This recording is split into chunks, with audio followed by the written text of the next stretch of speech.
Buenas tardes, soy Paloma Vasallo. Bienvenidos una vez más al canal de podcast de Spain 11 Family Office. Comenzamos nuestro programa Inversión con nombre propio, con la participación de David Tomás Navarro, gran gestor de renta variable Mid and Small Caps en Atuan España, y también nos acompaña Francisco Sepulcre, de Grandes Patrimonios de Spain 11.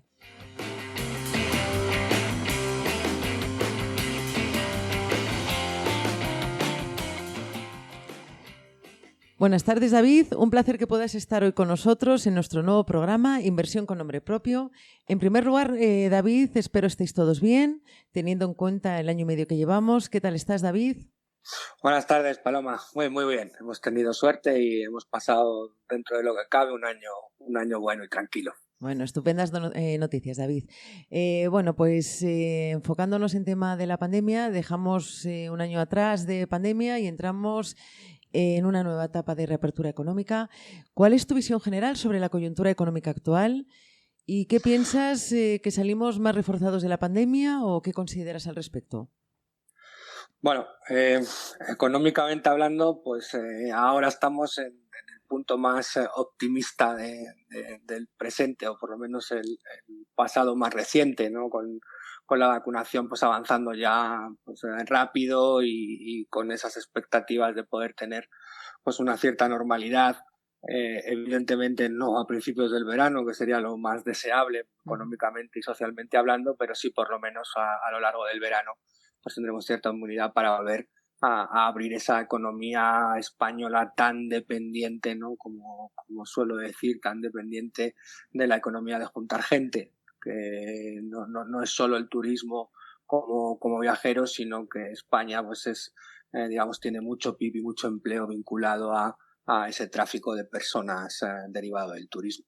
Así que bueno, con ese punto optimista y a nivel de corto plazo y luego pues a nivel de un poquito más de largo plazo, pues evidentemente las cuentas económicas españolas salen muy tocadas. Es verdad que esta vez sale mucho más tocado lo que es el mundo de la deuda o la contabilidad nacional, que lo que es la contabilidad familiar y los agentes económicos con las ayudas que hemos tenido y sobre todo desde la Unión Europea, pues hemos salido mucho mejor que la anterior crisis. Sí. David, hemos visto contracciones en el PIB de los países de la zona euro para el primer trimestre de 2021, que por un lado ya eran esperados y ya venían anunciándose desde organismos como el Banco Central Europeo. ¿Podríamos esperar una recuperación desigual entre los países del bloque? ¿Dónde ves a España, a la cabeza o a la cola de la recuperación? Bueno, evidentemente somos vecinos, pero no hacemos lo mismo, con lo cual, pues no deberíamos ver una recuperación igual que tampoco vimos una caída similar, ¿no? El año pasado. Y España, pues es así, para lo bueno, para lo malo, pues es la punta del muelle cíclico en Europa. Somos un país pues muy cíclico, una economía muy dependiente del ciclo y cuando todo se para, pues no nos puede ir peor. Prácticamente no solo en Europa, si echas un vistazo a cómo fueron los PIBs el año pasado en el resto del mundo, creo que excepto México y Reino Unido, y hablo de memoria, ninguno tuvo la caída que tuvimos nosotros. Así que sí, evidentemente, a pesar de todo y de lo que, a pesar de lo que pudieran hacer las autoridades, nos vamos a poner a la cabeza de la recuperación, simplemente por el hecho de que hemos caído con más fuerza, el rebote será más fuerte, y porque en España siempre pasa, cuando las cosas van bien y cuando las economías van bien, pues el PIB español y la economía española pues es una de las más favorecidas. Y lo que tenemos que arreglar, y que no hemos arreglado de momento, y que aprovecharemos pues estos fondos europeos para arreglar la parte estructural de la economía, que en la próxima crisis intentemos no ser los peores de la clase. David, aunque ha costado mucho, por fin se ha aprobado tanto los fondos para el plan de reestructuración Next Generation, así como los presupuestos europeos. ¿Qué implicaciones tendrán para la evolución de nuestro país y podemos esperar efectivamente una recuperación positiva en nuestro tejido empresarial y más concretamente en pequeñas y medianas compañías?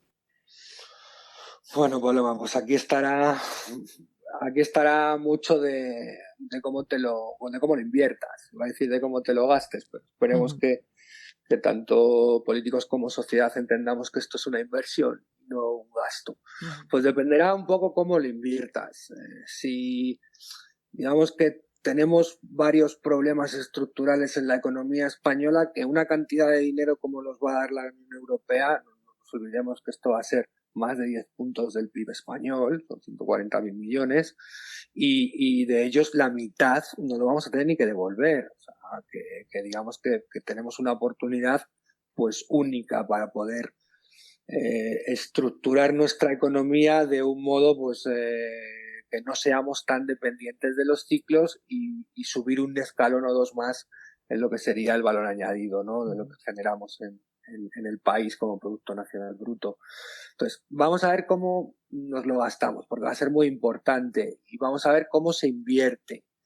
Y dependiendo un poco de la inversión y hacia dónde lo dirijamos, pues podremos arreglar problemas estructurales que se necesitan arreglar, y podremos darle a la economía española pues el empujón que necesita.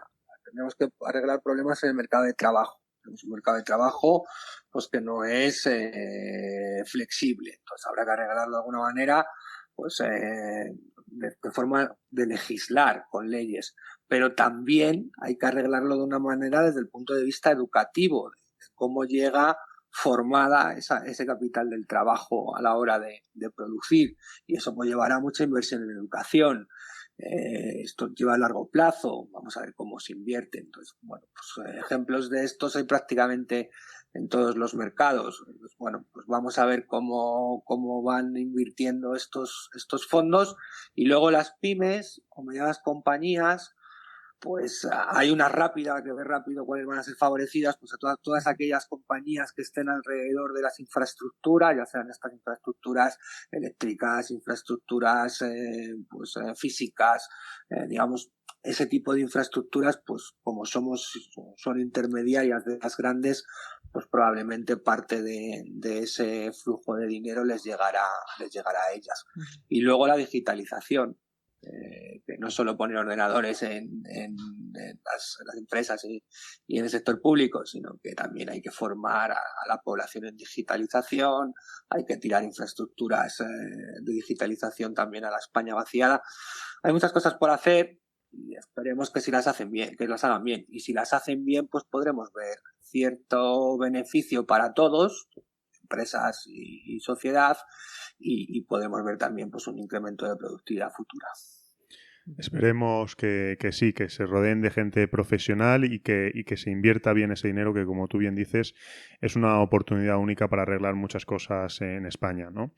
Bueno, a pesar de mostrar un ritmo de vacunación más moderado, una aparente actuación coordinada en materia de inversión por parte de Europa, unas valoraciones atractivas frente a otras plazas y la presencia de grandes compañías cíclicas dentro de nuestra región han sido uno de los factores que han ayudado a que Europa firme un buen comienzo de año. David, ¿es un buen momento de sobreponderar Europa en nuestras carteras de inversión? Pues digamos que llevamos 6 o 7 años muy complicados, ¿no? Sobre los inversores europeos. Bueno, no te digo ya los que estamos en Madrid, dentro de Europa, pero llevamos 6 o 7 años que es muy difícil, pues cuando te enfrentas al mercado americano, ¿no? Por enfrentar uno u otro, está sobreponderado allí o sobreponderado aquí.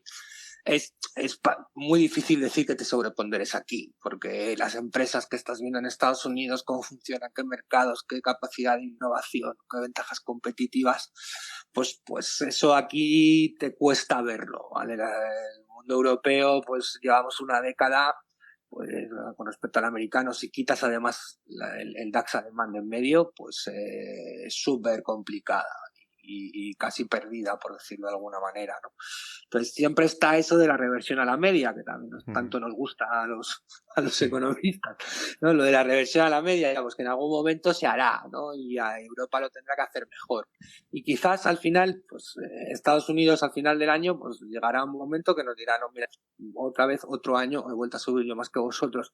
Pero si no lo haces en este periodo, sobreponderas Europa, es difícil que lo hagas en otro cualquiera, porque lo que tienes favorece a la economía europea. Favorece a la economía europea porque Europa, como bien apuntabas, Francisco, pues es cíclico. No es que sea cíclica en el sentido pues tradicional, ¿no? Materias primas, no, etcétera, sí, o energéticas, ¿no? Sino que es cíclica en lo que se refiere al sector servicios, un sector servicios muy cíclico, vinculado, pues ya os digo, al turismo, vinculado a los servicios, pues, de empresas, un sector industrial muy exportador, sobre todo pues todo el centro de Europa, compañías alemanas, el mundo de autos, ¿no? Pues, sería el ejemplo. Entonces, es evidente que en un crecimiento de ciclo económico pues tradicional, ¿vale? Las dos economías lo deberían hacer mejor. En el resto de fase del ciclo, pues Estados Unidos lo suele hacer mejor, porque con temas tecnológicas, pues lo suele hacer mejor. Lo único que ahora te encuentras, eso es lo que tú comentabas, unas valoraciones en Europa que para el crecimiento que nos espera los 2-3 próximos años, pues podrían parecer atractivas, por lo menos atractivas, y en cambio unas valoraciones en Estados Unidos en máximo de los últimos años que da cierto, pues, cierta cautela. Sí. Bueno, pues en un entorno donde estamos creciendo, donde estamos recuperando económicamente, donde estamos activando toda la economía otra vez después de haber cerrado, si no participas de los activos de riesgo, ¿cuándo vas a participar? Estrategia de renta variable. Y en este entorno de recuperación, con una Europa que va 3-4 meses por detrás de Estados Unidos en el tema de vacunación, con una Europa más dependiente de, podríamos llamar, la antigua economía, ¿no? O sea, aquí no hay amazones que vivan bien cuando estamos todos encerrados. Pues si no tienes ahora sobreponderado Europa dentro de tu asset allocation, difícilmente lo vayas a sobreponderar alguna vez.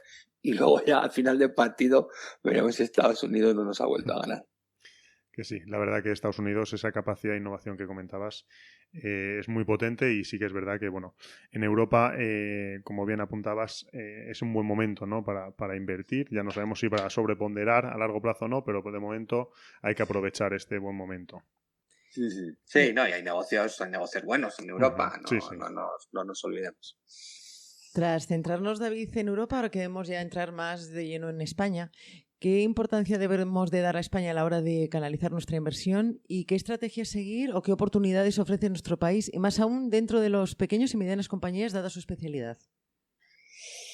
Muy bien, pues si lo que hablábamos de Europa, pues lo tenemos que hacer zoom, ¿no? En el caso español. Y bueno, entre pequeñas y medianas compañías, pues en España tenemos muchas oportunidades. Además, fijaros que España, y es lo que pues, nos ha costado mucho convencer a todos los clientes siempre, España es mucho más que el IBEX. Hay empresas españolas fuera del IBEX o en los puestos bajos del IBEX, ¿no? Las que tú no tienes nunca en la cabeza, ¿no? Santander, BBV, Repsol, Iberdrola, todas estas. Bueno, pues el resto del mercado español, hay empresas españolas que compiten muy bien en todo el mundo en lo que hacen, ¿vale? Entonces, si le echáis un vistazo a esas revalorizaciones que han hecho los small y mid caps españoles, pues digamos que ese segmento del mercado en los últimos 4 o 5 años lo ha hecho muchísimo mejor que el IBEX y el IBEX está muy lejos de sus máximos. Ese segmento del IBEX Small Caps pues ya está rompiendo sus máximos históricos. Entonces, bueno, pues hay que fijarse cuando vengas a España más allá de los 6-7 valores y hay negocios muy atractivos y en el futuro, o mirando al futuro, pues tienen también su atractivo, aunque muchos de ellos también han cotizado muy rápido este atractivo, ¿no? Que también hay que pensar si igual ahora pues puedes esperar un poquito a que se relaje la tensión en precios en algunos de los valores, sobre todo ligados al turismo o ligados a las materias primas, ¿no? Tipo Acerinox, Arcelor, o Meliá, que ha duplicado en escasamente 8 meses, o Amadeus, que ha hecho un 80%, ¿vale? O sea, digamos que ese tipo de negocios hay que esperar y ver, ¿no? Pero les va a ir bien en el sentido de que somos compañías que somos muy exportadoras, ¿no? Y yo pongo ejemplos, pues GIA Automotive es uno de los grandes exportadores de autopartes del mundo, igual que Gestam. O sea, no tiene nada que envidiar a ningún otro proveedor, ni alemán, ni francés, ni chino, ni americano. Pero tienes compañías como Amadeus, que es la mayor central de reservas del mundo, tienes compañías dentro del mundo de las pequeñas, un poquito más pequeñas, pues tienes compañías muy vinculadas a lo que estábamos hablando, a ese nuevo negocio físico, como es Global Dominion, todas sus tiendas de phone house. Tienes compañías que se dedican pues, a procesos de automatización. Pues, bueno, pues hay muchas oportunidades en España en el Small Mid Caps, oportunidades que ya se han hecho muy bien y ya pues tenemos una de las grandes potencias solares en el mundo. Ya sé que las solares ahora no hay quien las mire, ¿no? Porque llevan un año pues destrozadas, porque ya cotizaron mucho el año anterior. Entonces el mercado va ajustando sus precios, pero los negocios que hay en las pequeñas y medianas compañías españolas, hay algunos muy atractivos y que merecen la pena tener en cartera. David, otro punto de que se está hablando mucho últimamente es la inflación, ¿no? Estamos viendo unos datos de inflación por encima de las expectativas de mercado, indicando una evidente recuperación del nivel de precios. Pero parte de culpa de estos niveles viene del efecto base, aunque el incremento de valor de las materias primas y el desajuste entre oferta y demanda podría llevar a un periodo de inflación más largo de lo esperado, ¿no? ¿Cuál es tu visión al respecto y cómo podríamos posicionar nuestra cartera, tanto renta variable como renta fija, para mitigar estos efectos de la inflación? Vale, pues lo primero es que la inflación afecta a todo. Es un invitado a la fiesta que toca todos los palos y tiene muchas implicaciones para los activos, tanto macro como micro. Al final, la inflación afecta al nivel de tipo de interés y el nivel de tipo de interés afecta a la valoración o al retorno que da la renta fija directamente y a la valoración que tú puedas hacer de los activos de riesgo, ¿no? Por valoración relativa sobre la prima de riesgo. Entonces, la inflación es un invitado muy incómodo para la inversión, porque además pues, te va quitando ese retorno año tras año que tú vas generando en tu parte financiera, y eso pues tiene mucho efecto en muchos sitios, ¿vale? Entonces, cuando te enfrentas a la inflación, pues todo depende, y todo dependerá un poco de cuán persistente y cuán alta sea esta.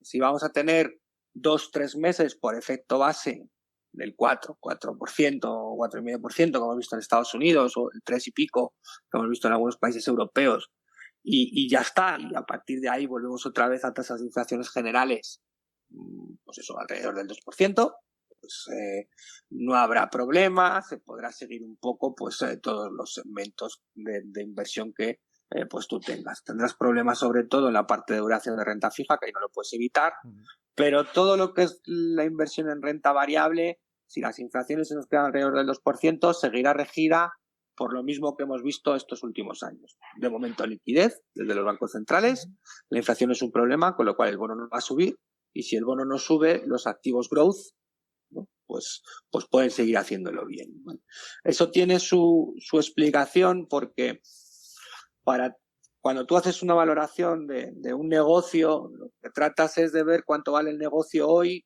de todo lo que genere en el futuro. Entonces haces tus descuentos, ¿no? El flujo de caja o demás, y ese flujo de caja lleva un denominador que es súper importante. No es lo mismo traerte flujos al 2% que traértelos al 8% o al 15%, ¿vale? Es mucho menos.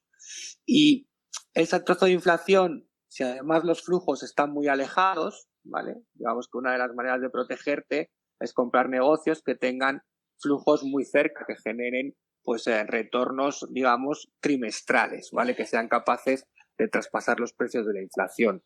Precisamente por ese motivo, una eléctrica va a generar negocio o rentabilidad, ventas todos los meses, y tú de ahí pues puedes ir ajustando a la inflación rápido toda tu cartera de clientes. Una compañía que ha inventado un software que estará produciendo en el 2026 y que de momento solo ha metido dinero, pues no tiene ningún ingreso los próximos meses, con lo cual será muy difícil que le lleve la erosión de márgenes derivado de los costes. Pues depende de cuál sea persistente, pues te afectará o solo a aquel segmento growth, y te podrás proteger con los segmentos pues más que mejor se comportan con la subida de tipos y la inflación. Pues pensar en supermercados, retailers, alimentación, compañías con poder de pricing, que puedas traspasarle la inflación a tus clientes, pues te protegerán hasta que llegue un momento en que la inflación sea tal que ya no puedas estar en ninguno ni otro lado. Pero hasta entonces, hasta que suban los tipos de interés la Reserva Federal, de momento la renta fija sí está más afectada, la renta variable, la parte más growth, pues estaría empezando a verse afectada. Todavía te protege el mundo cíclico y vamos a ver dentro de 6, 8 o 10 meses dónde está la inflación. Sobre todo la preocupante es al final la inflación persistente, la que se te ha quedado ya en los costes, ¿vale? Es decir, una inflación que se puede ver, pues por ejemplo, hoy, a día de hoy, en la cadena de semiconductores. En la cadena de semiconductores, pues va a ser muy difícil que dentro de un año esos costes que tú hayas aplicado hoy en incrementar la producción porque ahora no tienes, te vayan a disminuir. Y vamos a ver si eres capaz de pasarlo al cliente o no para mantener tus márgenes. David, una cuestión complicada la inflación, la verdad. Sí. Bueno, esperemos que la situación vaya remontando. David, como gestor de la SICAP, oportunidad bursátil de pequeñas y medianas compañías, ¿cuál es tu filosofía de inversión y qué estrategias desarrollas y con qué dificultades te has encontrado en el mercado español y qué dirías que puedes mejorar desde el punto de vista operativo? Bueno, hombre, desde el punto de vista operativo del mercado español, por empezar por la última, Paloma, ¿Sí? es un mercado bastante potente, ¿no? Ahí no hay nada que decir. Las herramientas operativas que tiene todo el mercado español, incluso el mercado de derivados de MEF, están al nivel del resto de bolsas. Lo que le pediríamos es un poco de liquidez, pero claro, un poco de liquidez también depende del atractivo que pueda traer la liquidez en este mercado, la verdad. Pues hombre, la historia de llevar un mandato de pequeñas y medianas compañías españolas, pues ya desde hace 8 o 10 años que lo hago en directo para varios clientes institucionales, pues digamos que para mí fue un reto porque yo venía de la parte americana, me dedicaba a elegir pues o a comprar o vender las compañías de Estados Unidos y cuando te vienes a España pues hombre, digamos que el mercado no es tan eficiente en España como en Estados Unidos, y si bajas a la parte baja, ¿no?, donde la liquidez es muy importante en España, pues no solo tienes que estar pendiente de cómo están las compañías, sino también tienes que estar pendiente de casi cómo están los inversores con esas compañías, ¿no? O sea, todos podemos entender que aquí hay gestores que manejan pues una cantidad importante de lo que está en mercado y que ellos solos con sus posiciones pues pueden mover compañías, ¿no? Todos vimos, pues, por ejemplo, la salida de Paramés de Bestinver como alguna de las grandes compañías que él tenía o había tenido siempre en cartera durante 3-4 meses, estuvieron sufriendo una serie de ventas que no tenían nada que ver con sus fundamentales, lo cual está bien porque eso te puede dar también a ti opción de poder comprar pues negocios atractivos porque alguien está sufriendo reembolsos y lo venden. Pero al principio de los tiempos, pues ninguna compañía parecía lo suficientemente atractiva, es muy difícil obtener información. Estamos hablando del 2010, complicado, no había mucha relación con inversores, las grandes compañías sí tenían, pero las pequeñas pues eran todavía, digamos, pues no estaban muy pro mercado, ¿no? Pero la gran crisis lo cambió todo. La crisis financiera, la verdad es que las compañías españolas hay que reconocerles algo, y es que lo hicieron mucho mejor de lo que se podía haber esperado y fueron capaces pues, de incrementar las exportaciones de la economía española desde el 10% que veníamos del 2005 al 30% del PIB. ¿Vale? Si España exporta el 30% del PIB y triplica en 8 o 10 años, es porque el tejido empresarial español lo ha hecho bien y está compitiendo en el mundo. ¿Vale? También se han profesionalizado mucho, tanto en gestión, tanto a nivel management como de relación con inversores. Ahora ya tenemos mucha información. Bueno, pues digamos que ha sido una sorpresa positiva para mí. He podido conocer pues, compañías muy atractivas, management muy atractivos que tienen pues ideas que han llevado a la práctica y lo han hecho bien. He podido participar de spin-offs de algunas de las mejores compañías. Pues, el spin-off de Gamesa, que fijaros que al final pues fue una compañía que se hace un spin-off, llega al mercado pues, y la vendemos a unos alemanes por 10.000 millones. Oye, pues hay historias de éxito en España muy atractivas. Entonces, la filosofía es un poco, pues al final un poco la filosofía que haces en la inversión es un poco la filosofía de vida que llevas, ¿no? Más o menos, o por lo menos con la que tú te puedes encontrar tranquilo. Es un mandato de largo plazo, con lo cual esto me da la posibilidad de estar equivocado durante un tiempo más largo que si estuviera compitiendo en el mercado de fondos con las estrellas de Morningstar, arriba abajo. Son mandatos puros de renta variable, con lo cual tienes que estar siempre invertido. Y bueno, pues mi idea siempre es si escoger la parte de largo plazo de la cartera, siempre mirando a largo plazo, siempre mirando negocio, intentando, nunca obvias los ratios, porque los ratios importan a la hora de comprar, importa menos a la hora de vender, pero a la hora de comprar sí importan, pero te fijas más en el negocio, en el management, no vas a estar con ellas, pues las vas a acompañar 4, 5, 6, 7 años, que es el periodo de maduración de esa estructura de la cartera. Y luego digamos que tengo otras dos trocitos de la cartera, un poco más de corto medio plazo, ¿no? Y esto es un poco, pues al final es un mandato que tienes que estar 100% invertido y yo antes pues podía manejarme en el asset allocation, pues me voy un poquito más a liquidez o bajo algo de renta fija. Ahora no, ahora tienes que estar invertido, entonces bueno, pues trato de llevar 2 carteras adicionales a esa inversión a largo plazo, que es el 70% de la cartera.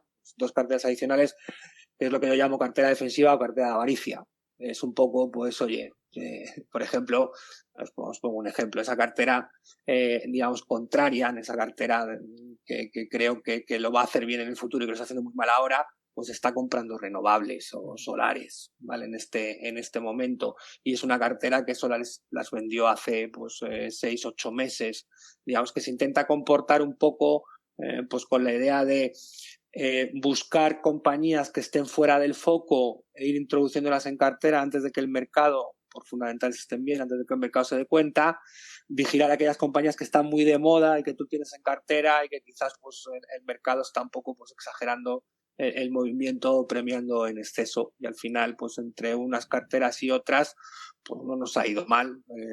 Como os decía antes, yo participo en un segmento que aunque esté en Madrid y esté peleándome con la renta variable española, pues oye, el IBEX vimos el 16.000, aquel famoso, estamos peleándonos con el 9.000, 10.000 puntos 12 años o 13 años más tarde, y estas ICAPs están máximos históricos. Pues no hay nadie perdiendo que haya comprado en los últimos 10 años en renta variable española, y es algo que nos hace estar satisfechos.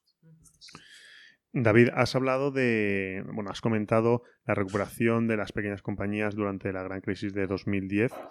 ¿Cómo han capeado estas empresas la pandemia y la crisis que estamos viviendo actualmente? ¿Cuál sería tu balance? ¿Dirías que las ayudas por parte del gobierno y fondos europeos han sido suficientes?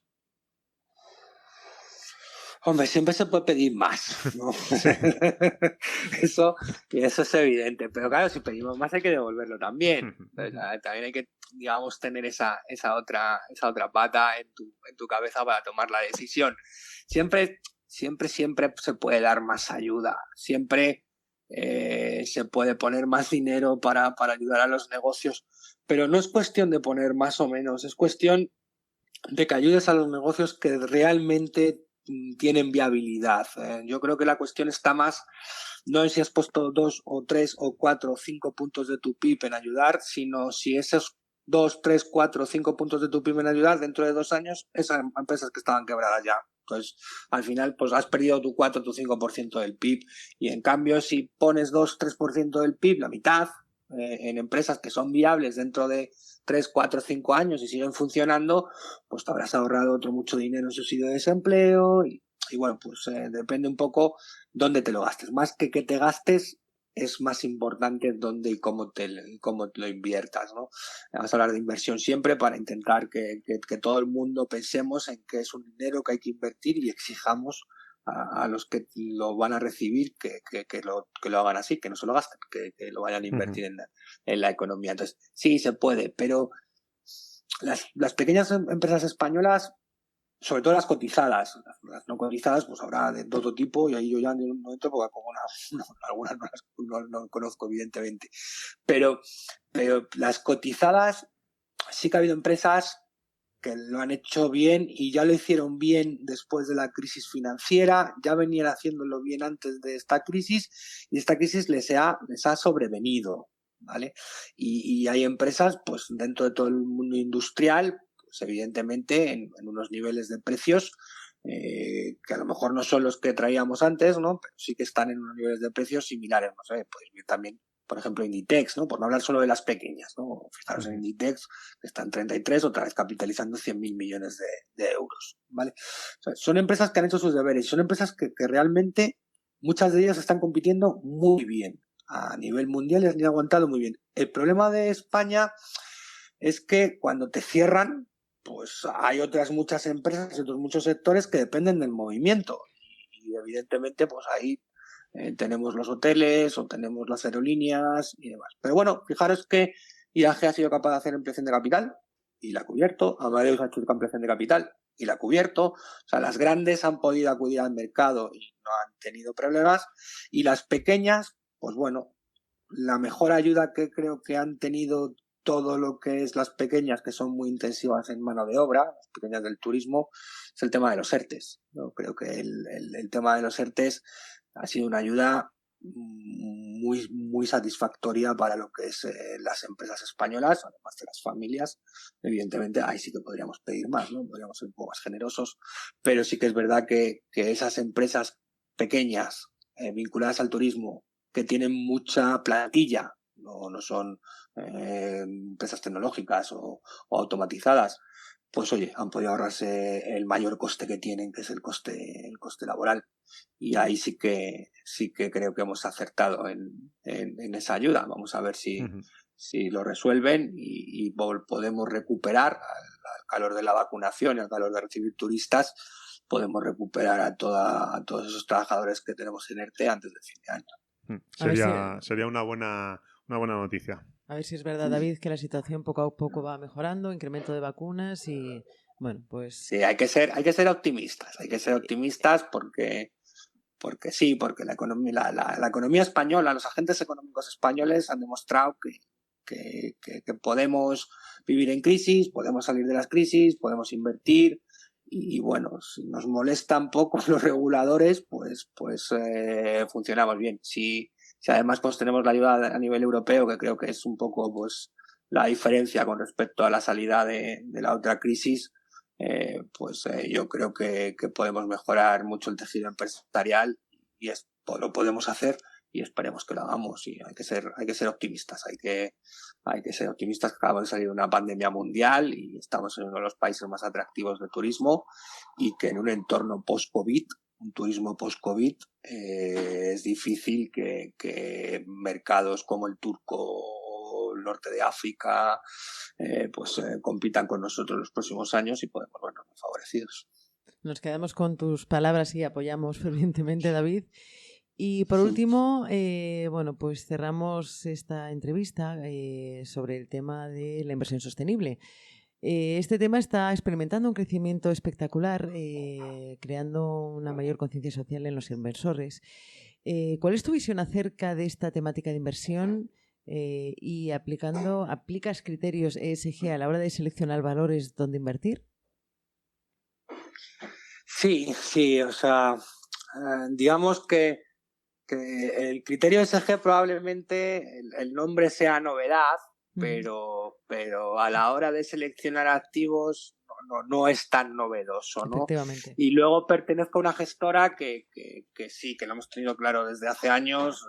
Desde hace 5 años somos signatarios del PRI, llevamos integrando el análisis que llaman extrafinanciero en nuestra selección, pues ya de forma pues habitual, es transversal a todas las carteras y activos que manejamos.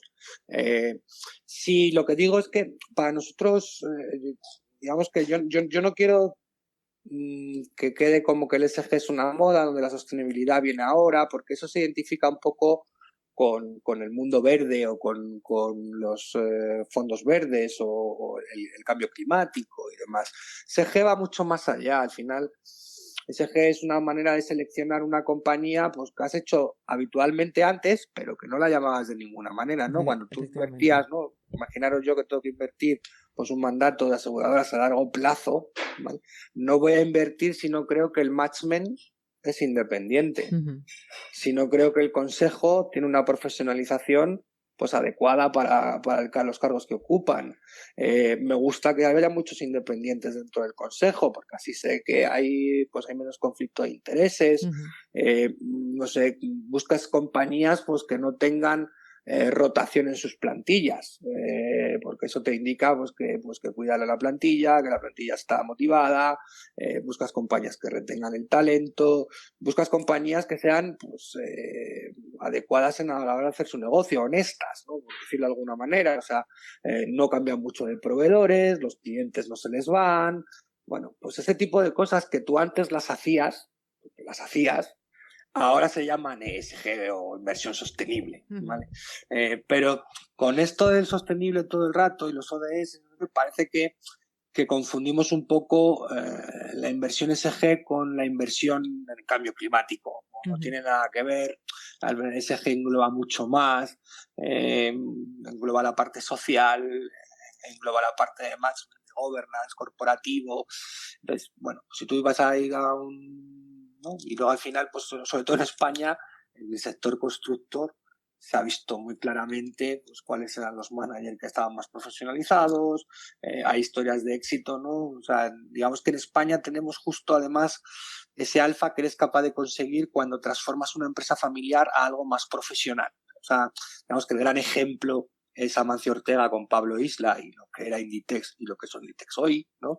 Pero cuando esa empresa familiar da el salto y se va profesionalizando, pues tiene unas características que ahora se pueden denominar SG sostenibles, ¿no? Porque va metiendo pues talento dentro de la compañía, va motivando a ese talento, es una compañía familiar, con lo cual no tiene mucha rotación, no hay mucho coste de formación en plantillas, va creciendo pues con cierto criterio, bueno, pues digamos que es mucho más allá que la parte sostenible. Y luego está la parte de cambio climático, que ahí pues quizás a lo mejor puede ser una moda o puede haber excesos en los flujos que se compran en ese segmento por ese criterio, ¿vale? Que puede haber excesos, pero oye, todo el mundo piensa que hay tecnologías de eficiencia energética que hay que invertir sí o sí, o sea, aquella compañía que sea capaz de crear energía con menos carbón y barata, ¿vale? Llámalo cambio climático, llámalo sostenibilidad, llámalo ESG o simplemente llámalo ventaja competitiva sobre la nueva industria. Va a ganar dinero y probablemente eso se refleje en sus valoraciones.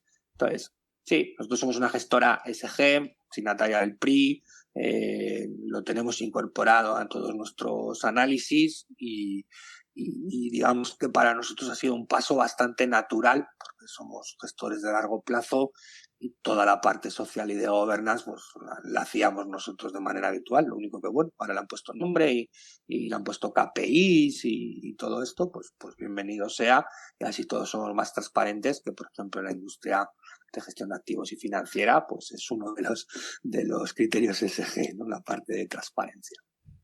Pues nada, David, finalizamos la entrevista. Darte las gracias por compartir tus impresiones con nosotros. Siempre es un placer tenerte cerca y poder escuchar la opinión de un gran gestor como tú, David. Eres un excelente profesional y un gran amigo. Pues nada, reitero las gracias y espero que te veamos pronto, David. Muchas gracias, un fuerte abrazo. Un placer, Paloma, como siempre, ya sabes, un placer estar con vosotros y charlar de lo que necesitemos, que eso es un gustazo. Un placer, Francisco, también. Igualmente, David, un placer.